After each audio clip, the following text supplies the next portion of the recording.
Welcome to the Ruby Tuesday. I'm Ruben from the Ruby Tuesday. I'm here with Doug Cockle, who's kindly said yes to me asking him some questions about voice acting.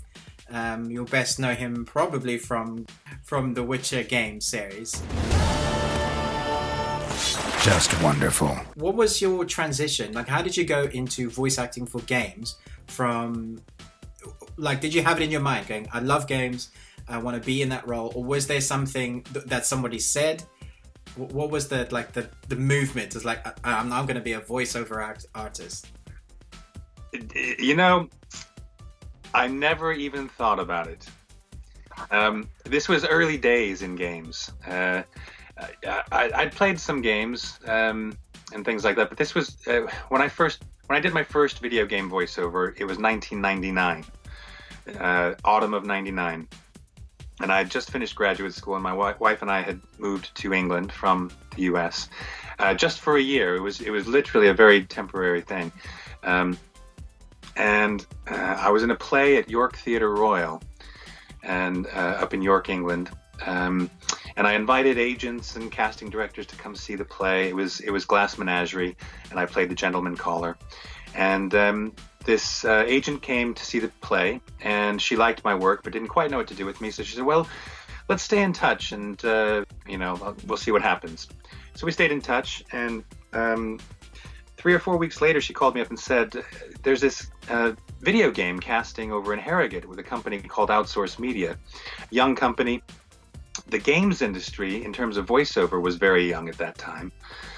It was only really just starting to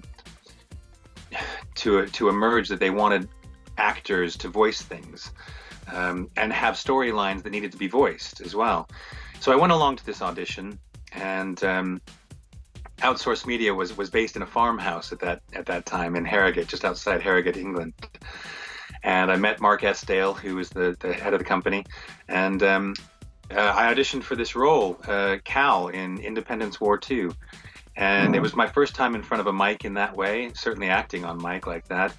And I ended up getting the role, and that was the beginning of a long and to the present day relationship with Mark and Outsource Media. I've worked with other companies, of course, a lot, down the years, but that was the start of it. So I hadn't thought about it. I hadn't pursued it. I was a stage actor, and I was trained for stage and screen. And I think that video game voiceovers was something that maybe a few people were pursuing, but not many. Now people are pursuing it as a career. I get contacted all the time by people saying, "I want to do video game voiceovers. How do I get into it?" And I go, "I don't know. I didn't try." I was doing other things, and suddenly found myself with a career in video game voiceovers. So. Okay, so that wasn't planned at all then. It wasn't, no. In fact, voiceovers of any kind wasn't really a plan. I had done a few voiceovers, but I suppose I certainly hadn't thought of it. I thought of myself, and I thought of the industry primarily as stage and screen. Theater, film, television, and commercials as well. I'd done some television commercials by that point. But voiceovers, I just never thought about it. I always thought that it would have been a thing that you had chosen. That's amazing you can go that way. I taught for many years at university as well. And I always told my students, look, go for what you want to go for in this industry as an actor. Put yourself out there and tell people what you want to do. But to a certain extent, the industry is just going to put you where it sees you, where it wants you to be.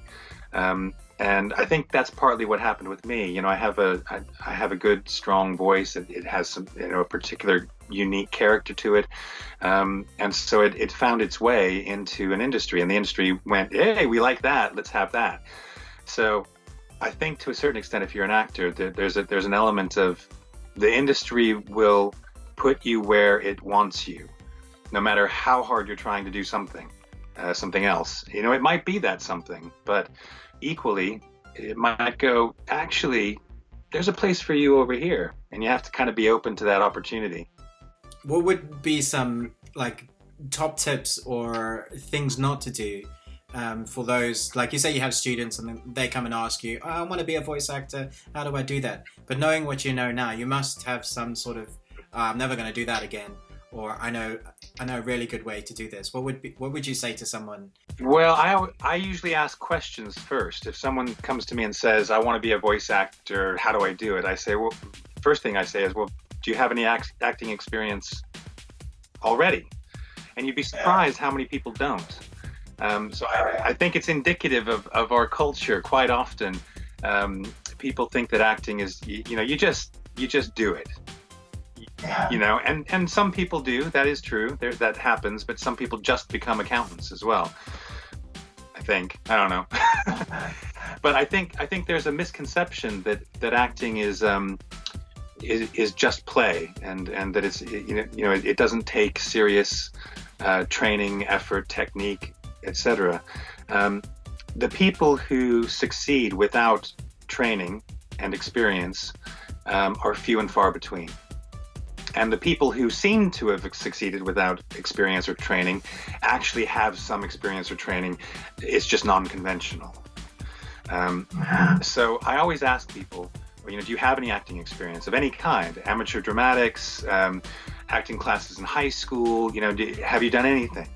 And if they have, then I ask them what their experience is. And then I start from there, because my personal belief is that if you want to get into any kind of acting, whether it's video game voiceovers or mocap or stage or whatever it happens to be, I'm a firm believer that you really need to have some kind of training.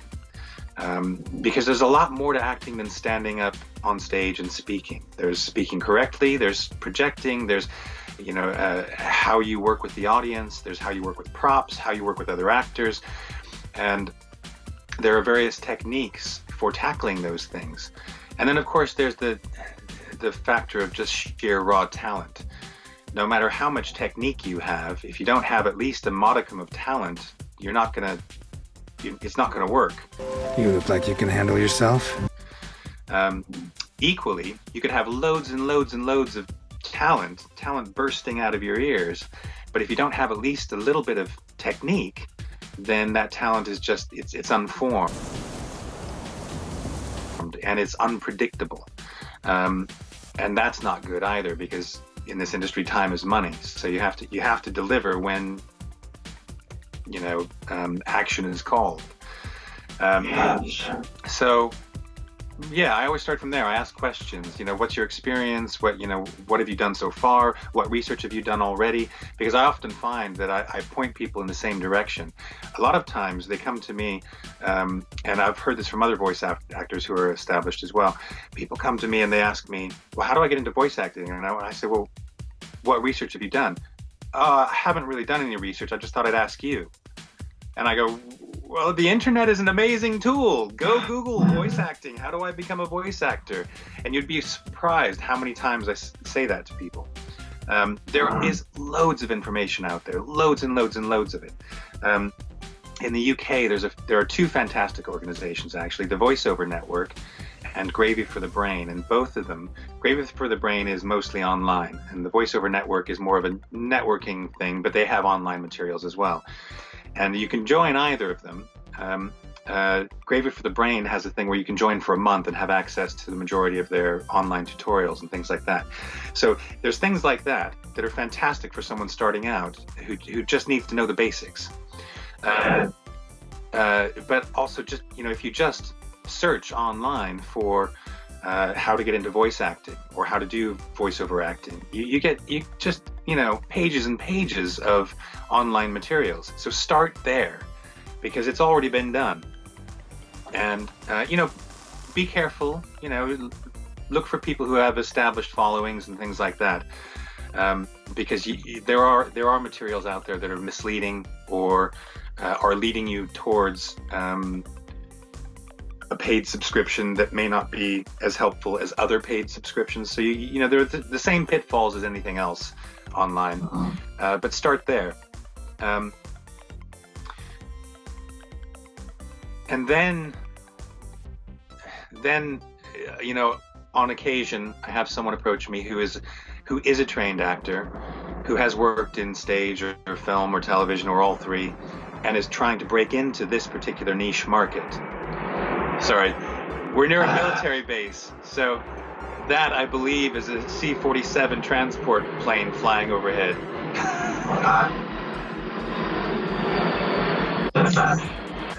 Yeah. So when I get someone who's more experienced, then again it's the same thing. I start with questions. What have you done? Have you done any game voiceovers? You know, I gather information because everybody's different. Everybody comes from a different angle, and so my advice to them has to be tailored to their own experience and place in life. Some people have home studios, some people don't. Some people already know people in the industry, some people don't.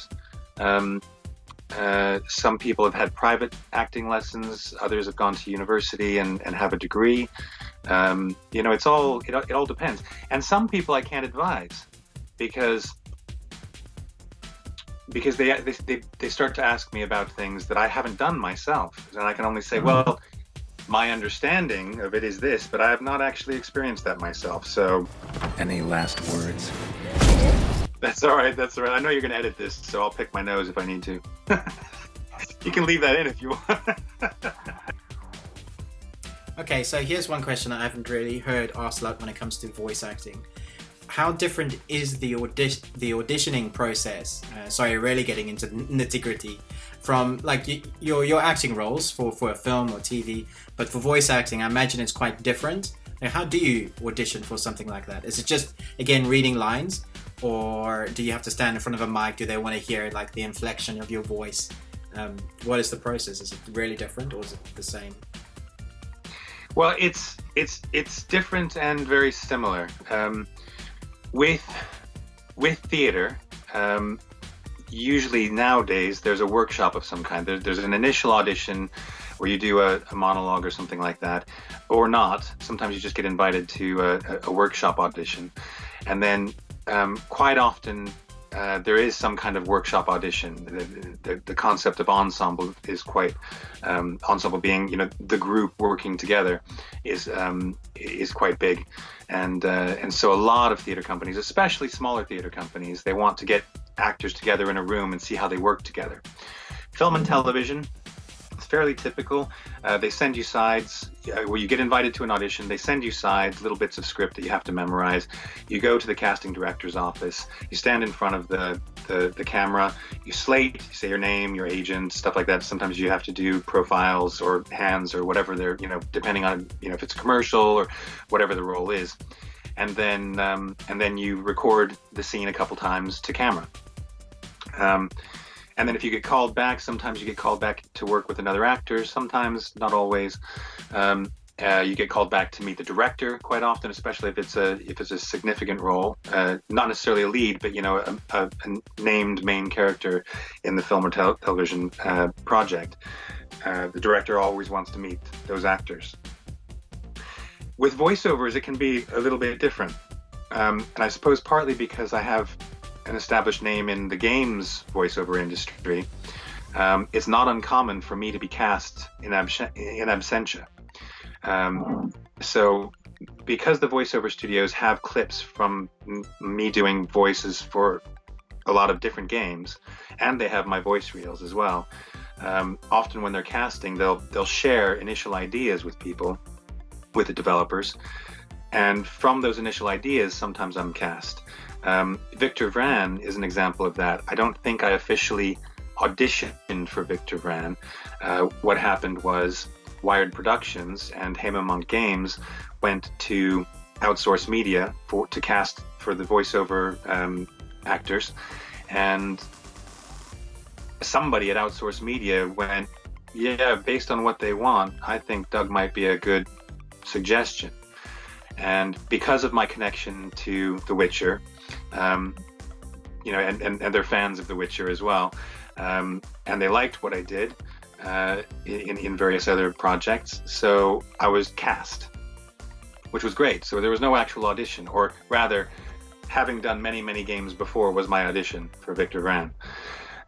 But I do go in for auditions quite frequently, and often that's because the casting, whoever the director of casting is, wants to get you in the room and see how you work in the studio.